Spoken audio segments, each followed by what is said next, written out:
피를 빼지 않을 때는 사람이 살아나곤 했는데, 왜냐하니까 하나님이 사람을 창조하실 때 사람의 생명을 피에 뒀습니다. 피. 그래서 사람 속에 피가 있으면 그 사람의 그것이 생명이 되었습니다. 참 이상하죠. 액체인 종류인데 그게 생명이랍니다.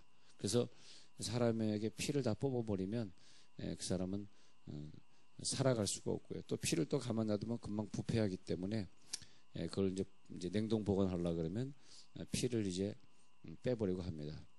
제가 우리 인간에게 피가 있어야 살아가는데, 그래서 하나님 세상을 창조하실 때 뭐 우리의 몸을 피도 없이 그냥 창조할 수도 있었겠죠. 그러나 피를 넣어서 창조하신 것은 바로 우리가 구원과 늘 연결시켜 봐야 되는데, 예수님이 우리를 위해 십자가에 못 박히실 때 피를 뿌리시고, 즉 우리들에게 생명을 뿌려주시고 우리들에게 생명을 주고 가신 것 때문에 피의 고난이 필요했고요. 그래서 우리들에게 인생을 살게 하시면서 많은 아픔을 당하고 외로움을 당하고 힘들게 살게 하신 그것은 피의 고난이기 때문에 그렇습니다. 그래서 피도 필요하고 고난도 필요하고, 그래서 피가 말리는 고난도 필요하고, 또 우리들의 삶 속에 신앙생활 하다가 당하는 아픔도 필요하고, 예수 믿으면서 왜 이렇게 아픈 일도 많고 힘든 일도 많은지, 또 인간관계도 이렇게 잘 풀리지 않는지, 또 우리가 어느 배경에서 태어났느냐, 또 어떤 인종으로 태어났느냐, 또 어떤 성별로 태어났느냐, 또 어떤 가문에서 태어났느냐에 따라 가지고 또 많은 고난들이 있고, 또 그러다 또 사람을 조금 잘 만나거나 또 좀 실력을 갖추고 나면 고난이 좀 적지만은, 어쨌든 예수 믿는 사람은 다 적거나 크거나 많은 고난들이 있습니다. 근데 성경에는 그 고난들을 위해서 예수의 피를 뿌려주셨는데, 그 피는 뭐냐 하니까 신명기 12장 23절에서 말하기를 피가 생명인즉 그랬습니다. 신명기 12장 23절에서 피는 생명이다. 그래서 너희들의 피가 생명이다. 피는 그 생명인즉. 자, 피가 생명이란 말은 레위기 17장 11절에서도요, 육체의 생명은 피에 있음이라. 우리들의 육체의 생명은 피에 있습니다. 우리가 정하는 것이 아니에요. 창조자 하나님이 정하신 겁니다. 그러니까 그렇게 우리는 알아야 됩니다. 레위기 17장 그 밑에 14절에 내려가 보니까 모든 생물은 그 피가 생명과 일체라 그랬습니다. 모든 생물은 그 피가 생명과 일체라 그랬습니다. 그러다 보니까 뭐 동물을 피와 함께 먹지 말라 그런 얘기도 나오는 것이고요. 왜냐하면 그 동물의 생명을 먹지 말라 그런 뜻이죠. 자, 히브리서 9장 22절에서도 보면요, 율법을 조차 거의 모든 물건이 피로써 정결케 되나니 피 흘림이 없은즉 사함이 없느니라. 자, 우리가 죄를 졌습니다. 죄를 졌는데 누군가 나를 위하여 피를 흘려주면 그 죄값이 사해지는데, 나를 위하여 피 흘려줄 사람은 이상의 어떤 종교 지도자도 어떤 부모도 없고, 또 그가 피를 흘려준다 할지라도 그의 피가 내 죄를 속할 만큼 값어치가 또 되지 않기 때문에 또 소용이 없고, 그래서 피 흘림이 없은즉 사함이 없는데 값진 보배로 나는 죄인인데 죄가 없는 자의 피가 나에게 필요한 거죠. 그래서 내가 구원받게 된 거죠. 난 그걸 생각하면 얼마나 감사하냐. 내 죄값을 가지고 내 부모의 피도 나를 속해줄 수 없고, 또 종교 지도자도 대통령도 내 죄를, 아무리 그분이 권세가 있다 할지라도 내 죄를 대신해 줄 수 없는데, 그런데 아니 뭐 누가 내 뭐 죄는 고사하고 내 조그만 무슨 뭐 어려움이 있을 때 대신해 줄 수 있겠는가? 내가 빚이 있을 때 그걸 누가 대신해 줄 수 있겠는가? 내가 외로움이 있을 때 누가 내 외로움을 대신해 줘서 내 옆에 있어 줄 수 있겠는가? 그것도 할 수 없어요, 인간이. 하물며 내 죄를 그걸 인간이 어떻게 해결해 주시겠습니까? 그런데 예수님의 십자가는 뭐냐 하니까 예수님의 죽음을 지불하시고 예수님의 피를 흘리신 상징의 장소가 되겠습니다. 그래서 예수와 십자가, 그리고 십자가와 피, 그리고 피와 성도, 이걸 연관시켜야 되겠습니다. 자, 십자가 위에 예수, 그죠? 그리고 연관시켜 보세요. 예수의 피와 예수. 그리고 우리는 뭐냐? 그래서 피와 우리. 이렇게. 그래서 그 피는, 예수의 피는 우리와 아주 밀접한 관계가 되겠습니다. 밀접한 관계. 그래서 히브리서 9장 22절에 보면은, 히브리서 9장을 한번 제가 볼게요. 히브리서 9장에 보면, 자, 오늘 히브리서 9장에 보고 골로새서 좀 잠깐 다시 돌아오겠습니다. 히브리서 9장의 피를 우리가 한번 정리해 보자고. 자, 우리 사순절 기간에 이제 들어갑니다. 사순절 기간 들어가시면서 히브리서 9장 7절에 오직 둘째 장막은 대제사장이 홀로 1년에 한 번 들어가되 자기와 백성의 허물을 위하여 드리는 피 없이는 아니하나니. 자, 하나님이 너희들의 죄를 속하는 방법은 이렇게 해야 된다라고 가르쳐 주셨는데, 제사장이 들어갈 때 동물의 피를 가지고 들어가면 소용이 없다. 상징이죠. 그 어린 양 대신 예수의 피의 상징이죠. 그래서 대제사장이 1년에 한 번씩 지성소 안에 들어가는 거예요. 우리의 백성, 바로 나의 허물을 위해서 들어가실 때 피 없이는 들어가면 안 된다. 그렇게 하셨고요. 9장 12절로 내려갈게요. 히브리서 9장 12절. 염소와 송아지의 피로 하지 아니하고 오직 자기의 피로 영원한 속죄를 이루사 단번에 성소에 들어가셨느니라. 근데 염소나 송아지나 양으로 하면은 또 내일 속죄해야 되고 또 내가 죄질 때마다 속죄해야 되는데, 예수님은 너무나 깨끗한 피, 하나님의 피, 완벽한 피이기 때문에 단 한 번에 과거, 현재, 미래 모든 죄를 다 가져가신 것을 믿으시는 분만 아멘하시기 바랍니다.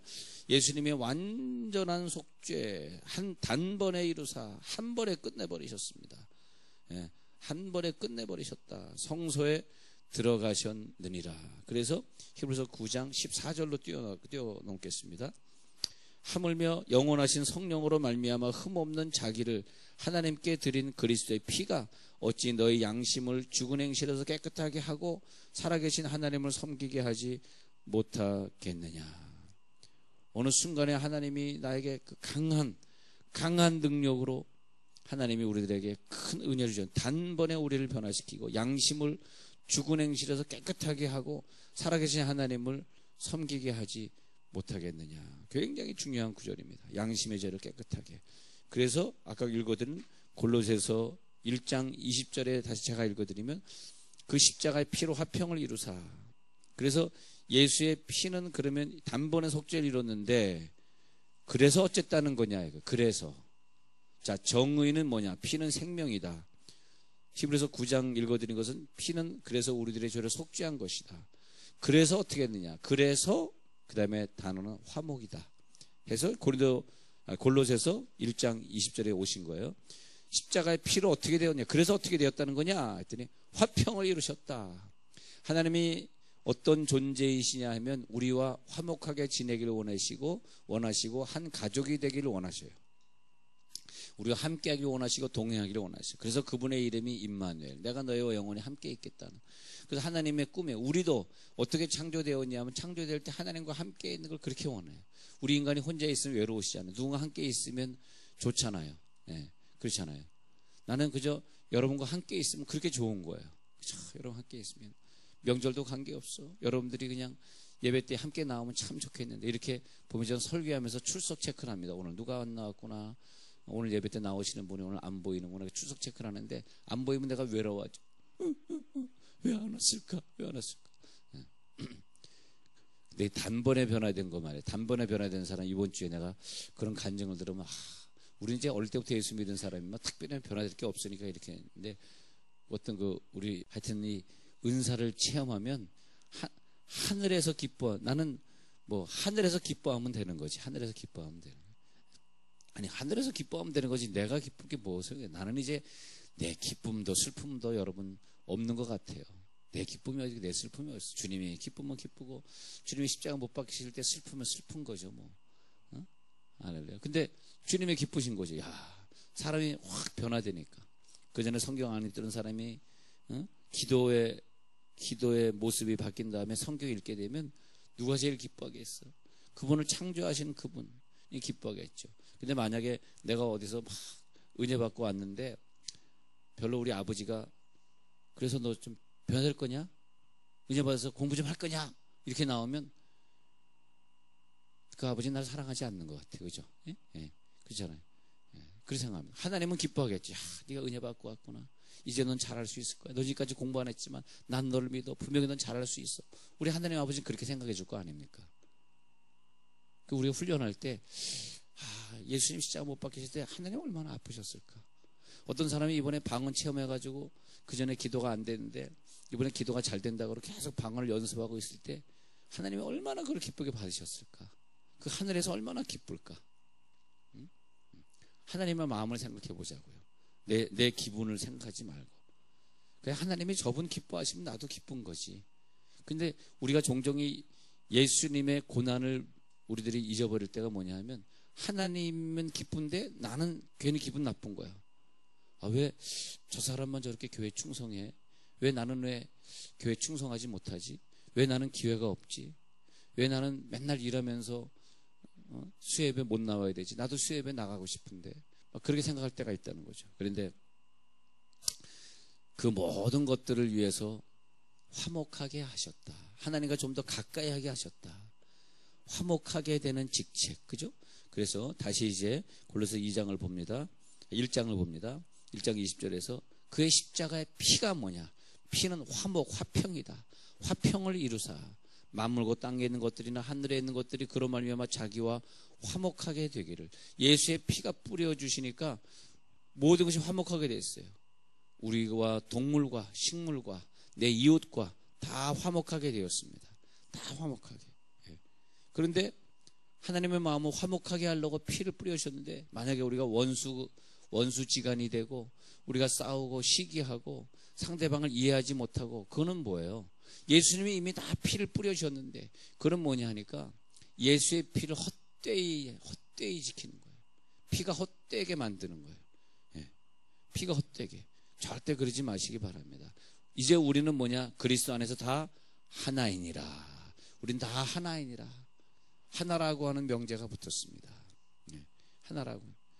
예. 그 꼽틱교회를 갖다 목을 잘라서 해변가에서 죽이는 장면이 전 세계에 방영이 된 다음에 그래서 이제 큰 전쟁들이 지금 저쪽 중동에서 일어나고 있는데 꼽틱교회 주교 말하자면 우리 기독교는 기독교인데 이제 오래되다 보니까 주교라고 표현합니다만은 천주교는 아니고 기독교입니다. 근데 그 기독교 수장이 지난주에 뉴스 보니까 나는 그 IS 우리 형제들을 죽인 사람들을 나는 용서한다 그런 말을 했습니다.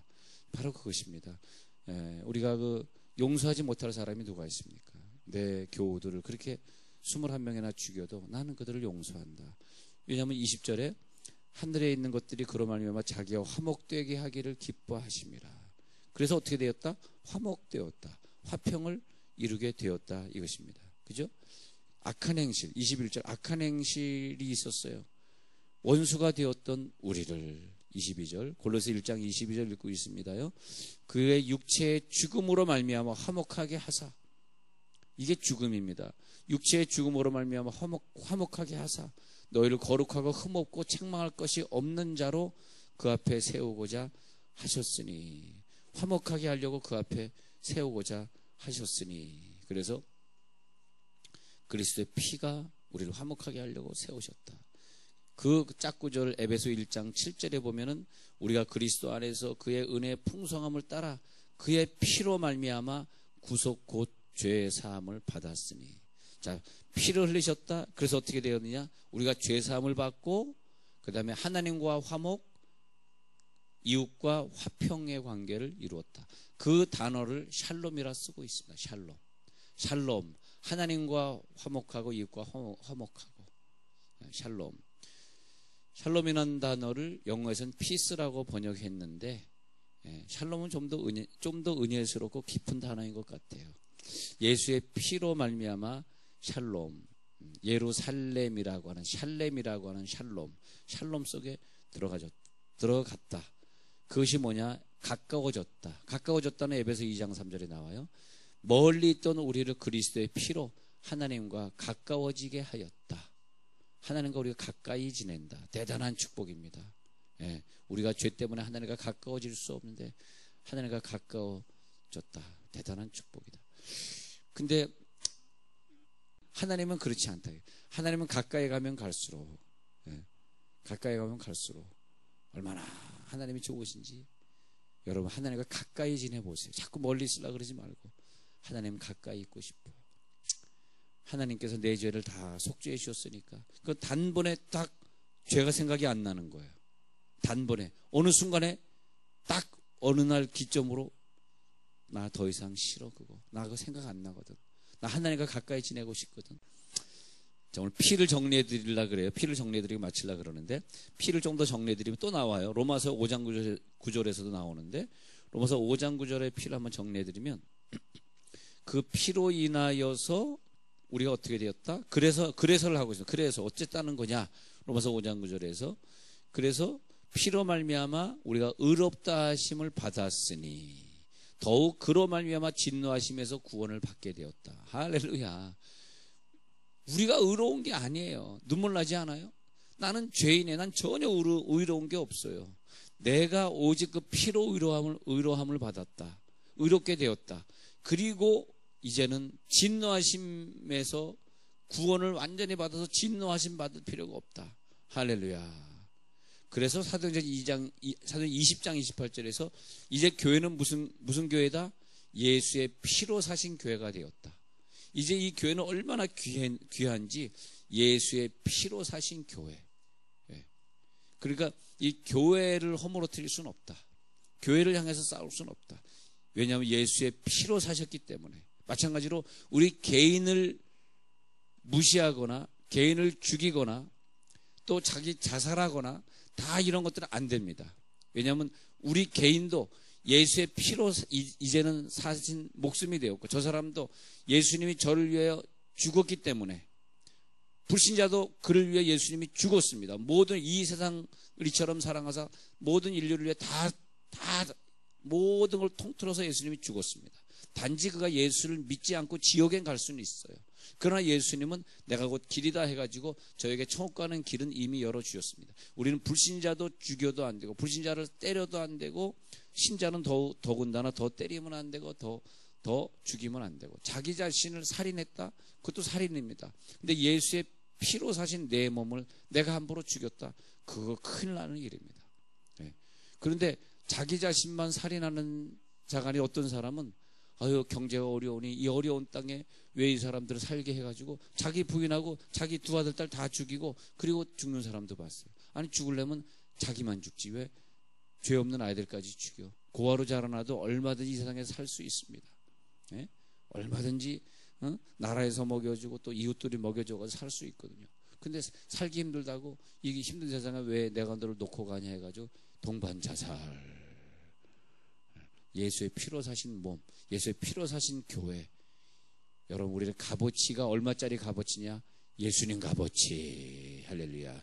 예수 가치란 말이 거기서 예수 가치. 왜? 여러분이 사순절에 예수님의 죽으심을 깨닫게 되니까 예수 값어치. 예수 값어치. 그래서 어떻게 돼? 그러면 결론은 뭐냐? 그러면 어떻게 되느냐로 마치겠습니다. 그러면 요한복음 6장 53절에서 진실로 너에게 이르노니 인자의 살을 먹지 아니하고 인자의 피를 마시지 아니하면 너희 속에 뭐가 없느니라? 생명이 없느니라. 피를 마셔야 생명이 있다니까 결론적으로 우리는 예수의 피를 많이 마시기 바랍니다. 예수의 피를 많이 마시기 바랍니다. 근데 그 피를 마시라고 말하고 있습니다. 그 피를 마시기 바랍니다. 인자의 살을 먹고 인자의 피를 마시지 아니하면 너희 속에 생명이 없느니라. 그 다음에 고린도전서 11장 25절에서 19회 동안 이와 같이 잔을 가지시고 가라사대 이 잔은 내 피로 세운 새 언약이니 이것을 행하여 마실 때마다 나를 기념하라. 오늘 여러분 영적인 성만찬이 이루어지고 있는 걸 믿으시기 바랍니다. 이 사순절날 우리는 뭘 해야 되느냐? 그 수혈하면 살아나는 그 피를 내가 지금 피가 다 빠졌네. 나 피가 없네. 그 수혈하는 그 피를 마신다. 영적으로 진짜 마시지 마시고 영적으로 마신다. 내가 오늘 예수의 피를 마셨네. 우리 속에 생명이 들어갈지어다. 예수의 피를 내가 오늘 마시는 거. 말씀을 통해서 마시는 거예요. 그 예수의 피를 마시고 히브리서 10장 19절로 넘어와서 예수의 피를 힘입어 성소에 들어갈 담력을 얻는 거예요. 담력을 얻는 거예요. 그래서 예수의 피가 이 세상의 가장 값진 보배라고 베드로전서 1장 18절에서 말했는데, 그 가장 값진 피, 왜 값진 피냐? 나를 위해 고난의 길을 걸어가신 그 값진 피이기 때문에, 그 피로 말미암아 우리가 이제 구원을 얻고, 구원을 얻은 사람들은 그 피가 뿌려질 때 질병에서 해방받고 모든 죄를 다 끝내버리고, 할렐루야. 그리고 우리 교회가 하나 된 것을 체험하면서 이제는 예수의 피의 능력으로 내가 앞으로 살리라, 내 피를 빼서 수많은 사람들에게 건강을 주는 것처럼 예수의 피가 내 몸에서 나와서 수많은 사람들에게 뿌려질지어다. 그리고 오늘 아프신 분들은 예수의 피가 수혈될지어다. 예수님이 그것 때문에 죽으셨는데, 그것 때문에 십자가를 지고 피를 뿌려주셨는데, 피의 능력으로 모든 문제들이 해결될지어다. 예수님 감사합니다. 그 아픈 고난의 길